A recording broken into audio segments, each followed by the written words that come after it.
पूर्णिमा के दिन चावल का एक आखा दाना जानते हो, पूरा खंडित चावल नहीं, कितना चावल, एक दाना चावल का शंकर भगवान के शिवलिंग पर समर्पित करिए। एक बेलपत्र जिसका डंडी का मुख अपनी ओर हो, जहां से चावल चढ़ाया है, उस चावल के ऊपर अपनी कामना कर कर रख दीजिए और चंद्रमौली भगवान का स्मरण करिए। कौन से भगवान? शंकर भगवान का सर्वश्रेष्ठ सुंदर नाम है चंद्रमौली। चंद्रमौली भगवान का स्मरण करिए, अपनी कामना कर कर बेलपत्र समर्पित कर कर शिव जी पर एक लोटा पानी, एक जल पात्र समर्पित करो, कलश से जल चढ़ा दीजिए, नयनों में वो जल लगाकर अपनी कामना कर कर वापिस घर को आइए। आएगी जो कामना करी है मेरा चंद्रमौली भोलेनाथ उसे पूर्ण कर ही देगा। माँ के यदि काया का रोग हो गया, मान लो शरीर कहीं से सफेद पड़ रहा है, कहीं से काला पड़ रहा है, शरीर में से खाल की फुकड़ी निकलना प्रारंभ हो गई हो, शरीर में काले काले चट्टे पड़ना चालू हो गए हों, या कोई विशेष रोग हो गया, कोई विशेष में रोग है, बीमारी है, काया बेकार हो रही है, तो सीधी सीधी बात शिव महापुराण की कथा कहती है, सुंदर आनंद में श्रवण कर कर आप अपने जीवन को, ये पूर्णिमा शिव महापुराण की कथा कहती आ रही है।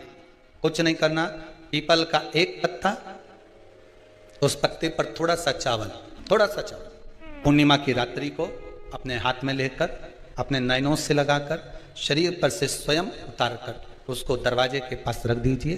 पूर्णिमा की रात्रि को पूर्ण होने पर उस चावल को दूसरे दिन सूंघ कर बहते हुए पानी में डाल दीजिए।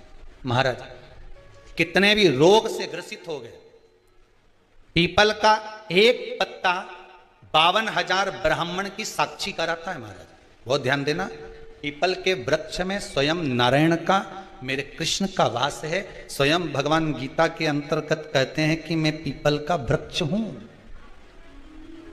नारायण उसी में वास। 52,000 ब्राह्मणों का वासा एक पीपल के पत्ते में होता है। और आपको पहले भी कथा में कहा, गाय ब्राह्मण बहन बेटी ये सब काल का हरण करने वाले हो, काल को हरने वाले। जितनी पूर्णिमा के व्रत हैं, जितने 12 महीने जो पूर्णिमा पड़ती है, पूनम पड़ती है, ये भले दुनिया के लोग कहते हैं कि ये भगवान राधा और कृष्ण से संबंध, हम और कृष्ण से संबंध रखते हैं, पर इनका यदि सही संबंध समझा जाए, इनके सही संबंध का यदि स्मरण करा जाए, इनके सही संबंधों का यदि वर्णन किया जाए, तो शिव और चंद्रमा के जो मिलन का केंद्र बिंदु है वही पूर्णिमा है। केवल एक पूर्णिमा वहीं तक नहीं रही कि भगवान कृष्ण और राधा जी ने रास किया, केवल वहीं तक उसकी सीमितता नहीं है। हम फिर निवेदन करेंगे, आज की जो पूर्णिमा है, प्रयास करो भोलेनाथ जी को एक श्वेत चावल का दाना शंकर भगवान को समर्पित जरूर करो। और रात्रि के समय पर जब चंद्र पूर्ण आनंद के साथ में हो, और यदि कोई शरीर में बहुत ज़्यादा कोई रोग ग्रसित हो गया है, कोई चर्म रोग हो गया है, कोई शरीर में कोई भयंकर रोग हो गया है, तो छोटी सी बेलपत्र शंकर भगवान पर चढ़ी हुई चंद्रमा की रोशनी में चंद्रमौलेश्वर महादेव का नाम लेकर औषधि के रूप में उसको चबा चबा कर खा लो। चंद्रमा की रोशनी में उससे वो औषधि का काम करेगी और तुम्हारे रोगों को समाप्त करेगी। चंद्रमौलेश्वर महादेव का स्मरण करें। कौन से महादेव? चंद्रमौलेश्वर। और चंद्रमौलेश्वर महादेव की, चंद्रमौलेश्वर।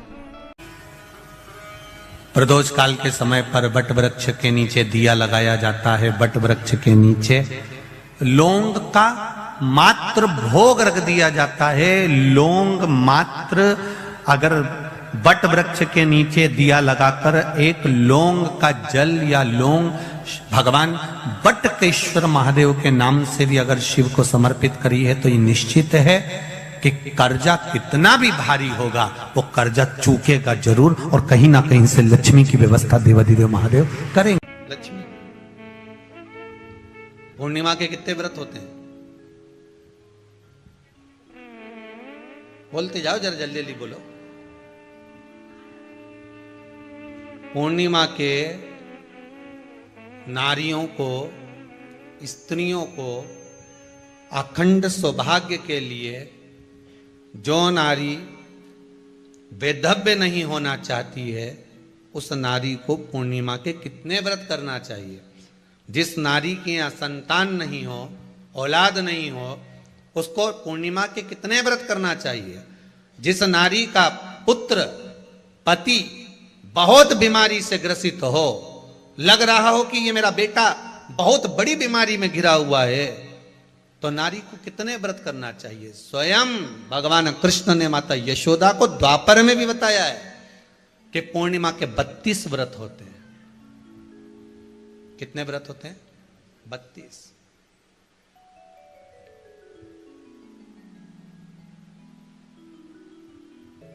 कि नारी वैधव्य होकर ना मरे।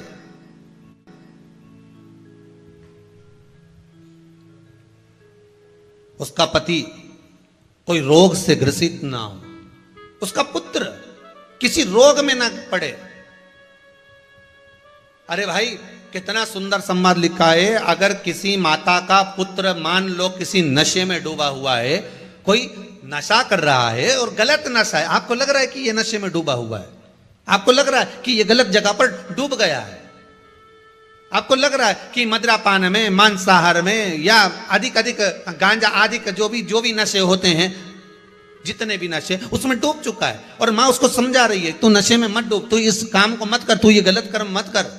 माँ उसको समझा कर हार गई। तो मेरा माताओं से निवेदन है, आप उसको समझाना बंद कर दो, एक काम करना प्रारंभ कर दीजिए। हमें जो शिव महापुराण के माध्यम से शास्त्र कह रहा है कि आप 32 पूर्णिमा के व्रत प्रारंभ कर दो। उसमें करना क्या है आपको? केवल जिस दिन व्रत रहे, रात्रि के समय पर कोई भी मीठा, कुछ भी सामग्री आप चंद्र की रोशनी में, चंद्र को अर्घ देने के बाद, पूजन करने के बाद उसको रखो, और वही सामग्री जो नशा कर रहा है उसको पूर्णिमा के दूसरे दिन उसको खिलाओ। आप धीरे धीरे खिलाना चालू करेंगे, जिस नशे में वो डूबा हुआ उस नशे से वो छूटना प्रारंभ हो जाएगा। 2 पूर्णिमा व्रत करके तो देखो, तीसरे में तुम्हें जरूरत ही नहीं पड़ेगी। धीरे धीरे आप वो छूटना प्रारंभ हो जाएगा। मान लो किसी नारी का पुत्र या पति रोग से ग्रसित हो,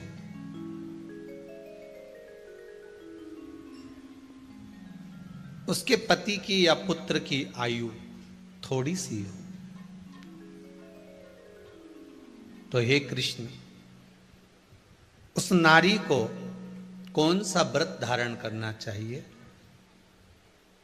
या किसकी पूजन करना चाहिए? ये कुरुक्षेत्र की भूमि का संवाद है।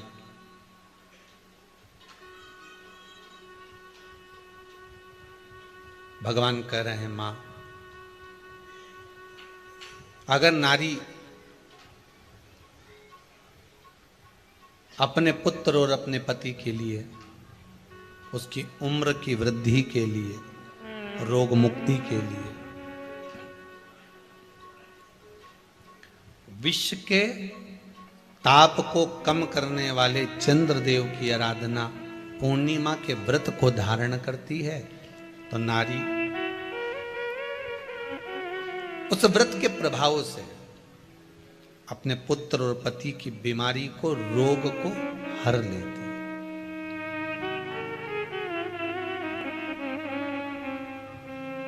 रोग का हरण कर लेती।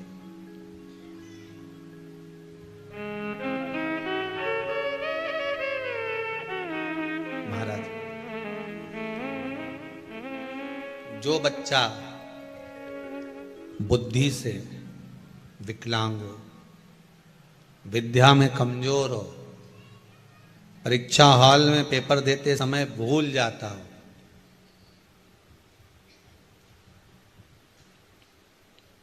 विवेक काम ना करता हो, तो निवेदन है, किसी भी पूर्णिमा की रात्रि को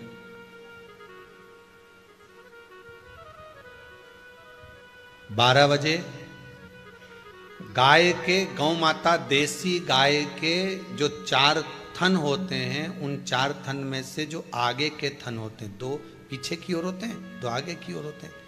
तो जो आगे के 2 थन हैं, उस थन का दूध निकलवा लिया जाए और उस दूध का कोई भी मीठा पदार्थ बनाओ तो ठीक है, ना बनाओ तो उसी दूध में शक्कर मिलाकर पूर्णिमा की रात्रि को, जो विवेक से कमजोर हो, बुद्धि से कमजोर हो, या याद करा हुआ सब भूल जाते हो, या आपके लिए भी है कोई चीज रखते हो भूल जाते हो, विवेक याद नहीं रहता, बुद्धि में इतना प्रबल बल नहीं आ पाता, याददाश्त कमजोर होती चली जा रही, तो किसी भी पूर्णिमा की रात्रि को 12 बजे गाय के आगे के 2 थन का दूध, उसमें कोई पदार्थ शक्कर गुड़ कुछ भी मिलाकर भगवान के चंद्रदेव की साक्षी में उसको पिला दिया जाए। महाराज बार बार पिलाने की जरूरत ही नहीं पड़ेगी, एक ही बार में काम कर जाएगा और विवेक पूर्ण तरह से कार्य करने लगेगा। देसी गाय के आगे के 2 थन का दूध बड़ा प्रबल होता है।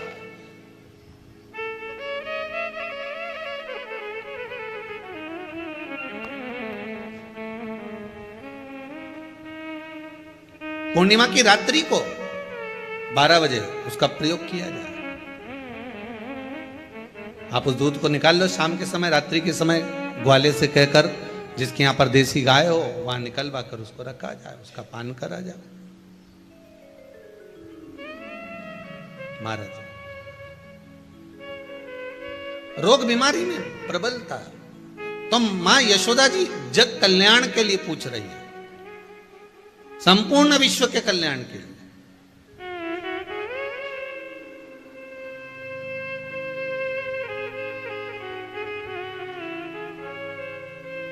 अरे कितना सुंदर संवाद है। स्कंद पुराण में समुद्र मंथन की तिथि, नक्षत्र, घड़ी, पल सब कुछ लिखा हुआ है कि समुद्र मंथन के लिए देवताओं ने इंतजार करा था। कब? जब चंद्र का प्रभाव पूर्ण हो। जब चंद्र का प्रभाव पूर्ण होगा तब जो मंथन होगा, उस मंथन का जो सुख होगा वो जीवन को आनंद दे जाएगा। हो सकेगा तो कल की कथा में मंथन के लिए जो समय स्कंद पुराण में कहा गया कि ये समय में चंद्र प्रबल होगा, उस चंद्र की प्रबलता में मंथन का कार्य प्रारंभ करा जाए। देवता और राक्षस मिलकर मंथन करें। कल की कथा में वो पल, वो समय भी बताएंगे कि स्कंद पुराण में ये जगह पर ये चीज लिखी है। क्यों इंतजार कर रहे हैं कि चंद्र प्रबल हो तब हो? क्यों भीष्म पितामह इंतजार करते हैं कि सूर्य उत्तरायण हो तब जाऊं?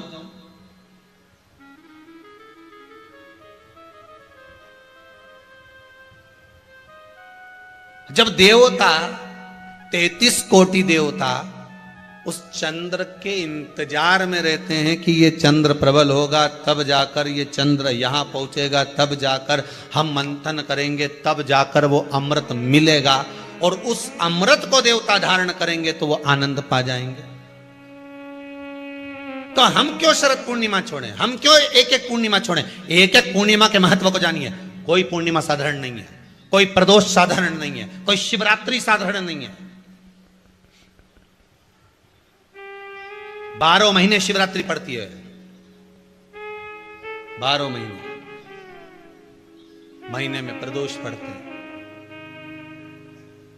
पर 12 महीने पड़ते हैं। हम उसका महत्व ही नहीं जान पाते।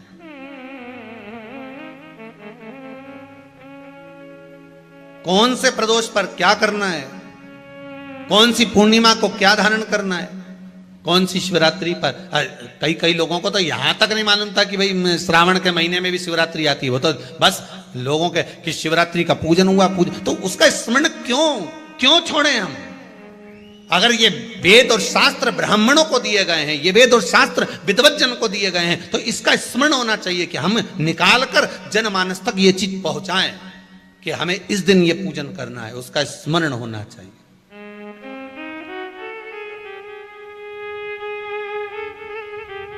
और वो सुख देने वाला।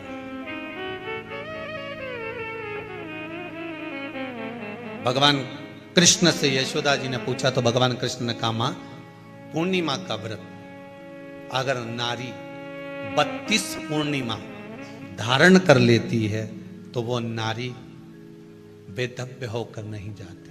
पर आप लोग व्रत जो करते हो ना, जो भी व्रत आप लोग उठाते हो, सोमवार का व्रत जैसे किसी माता जी ने उठा लिया और वो उठाने के बाद, हम तो शादी नहीं हुई थी ना जब भी सोमवार व्रत करते थे, अब शादी हो गई अभी भी हम सोमवार का व्रत कर रहे हैं, करे जा रहे हैं, करे जा रहे हैं, करे जा रहे हैं, पर उसका कोई उद्यापन नहीं करा, कोई संकल्प नहीं लिया गया कि मैं 5 करूंगी कि 16 करूंगी कि 25 करूंगी कि 31 करूंगी कि 21 करूंगी। इसलिए पूर्णिमा व्रत का विधान में कहा गया कि 32 पूर्णिमा का पहला संकल्प होना चाहिए। उसके बाद आपकी 32 पूरी हो जाए, फिर आप दूसरे और व्रत कर लो, फिर 32 कर लो, फिर 32 कर लो, पर उसमें पूर्णता का भाव। अभी तक किसी किसी के सोमवार और गुरुवार और शुक्रवार के व्रत ही पूर्ण नहीं हुए, अभी तक चल रहा है, अभी तक चल रहे हैं। हम तो सोमवार का व्रत करते हैं, हम तो शनिवार करते हैं, अब शनिवार करते करते 4 साल हो गए, 6 साल हो गए, 5 साल हो गए। भगवान को तो थोड़ा बहुत कुछ खिला पिला के उनको एक बार तो विश्राम दे। गाड़ी भी चले नहीं तो इंदौर से चली तो बीच में कहीं तो रोकोगा। पूर्णिमा के दिन आप शाम को प्रदोष काल के समय 4:30 बजे से 6 बजे के बीच में 1 लोटा पानी, उसमें 5 बेलपत्र रखकर, 1 कमलगट्टा डालकर भगवान चंद्रेश्वर महादेव के नाम से भगवान शंकर को चढ़ा दीजिए। आपकी जो कामना हो वो कामना कर चढ़ाएं, विनती करें चंद्रेश्वर महादेव को और निवेदन करें कि हमारा ये कार्य सफल हो। केवल पूर्णिमा के दिन चढ़ाइए, कार्तिक पूर्णिमा तक क्या फल मिलता छोड़ मत देना। 1 लोटा पानी बिल्कुल मत छोड़, जपे जा, लगे जा, करे जा। अगर तेरे घर में लक्ष्मी नहीं आ रही हो तो कमल गट्टे को पानी में डाल शिव जी को चढ़ा करा। कमल का फूल बाजार में मिल रहा हो, जब तक कमल का पुष्प बाजार में मिले तब तक 1 कमल का पुष्प सोमवार की सोमवार शंकर को चढ़ाना चालू कर दे। सोमवार को नहीं चढ़ाए तो प्रदोष को चढ़ा, पर शंकर की भक्ति कर। और कमल का फूल ना मिले तो कमल गट्टा पानी में डाल, उस पानी को शंकर पर चढ़ा, पर चढ़ा देख, क्योंकि शिव के चरणों में रहने के लिए माता ख्याति ने लक्ष्मी देना चाहिए और लक्ष्मी जी को भगवान शंकर ने नारायण को दे दिया। अगर वही कमल के पुष्प पर लक्ष्मी का निवास होता है, इसलिए दीपावली पर कमल का फूल शिव जी को, भगवान माता लक्ष्मी को समर्पित होता है। कमल का पुष्प मेरे भगवान विष्णु ने शंकर भगवान को सावन के महीने में 108 दिए थे। वो पुष्प का फल इतना मिला कि भगवान विष्णु को सुदर्शन चक्र मिल गया था। सुदर्शन चक्र किसका था? भगवान शंकर का। वो चक्र भगवान विष्णु को दिया। ले लो, तुमने कमल के फूल चढ़ाए 108, ये कमल का पुष्प चढ़ाने का फल ये कि अपना सुदर्शन चक्र तुमको देता हूं, दुष्टों का संहार करना ये आपको देता हूं। भगवान विष्णु सुदर्शन चक्रधारी हो गए। केवल कमल का पुष्प चढ़ने से भगवान नारायण को लक्ष्मी प्राप्त हो जाती है, इसलिए लक्ष्मी जी की प्रियता कमल का पुष्प है। वो कमल के पुष्प का जल, कमल का जल या कमल गट्टे का जल शंकर पर आप प्रदोष की प्रदोष, सोमवार की सोमवार। नहीं आ रही ना लक्ष्मी, पैसा नहीं आ रहा, अब आपने सब दूर माथा टेक लिया, चढ़ाना चालू करो। 1 कमल गट्टा पानी में डालो, उस पानी को शिव जी को चढ़ाओ, चढ़ाइए। मिल जाए कमल का फूल, जब तक मिल रहा है, अभी ठंडक में तो मिल ही जाता है। कमल का पुष्प मिले, मंगवा लिया, चढ़ा दिया, सोमवार की सोमवार, नहीं तो प्रदोष की प्रदोष चढ़ाओ। 5-6 प्रदोष करके देखो, कहीं सियोर वाला महाराज झूठ तो नहीं बोल रहा। जो व्यक्ति बहुत ज्यादा गरीब हो, बहुत कंगाल हो,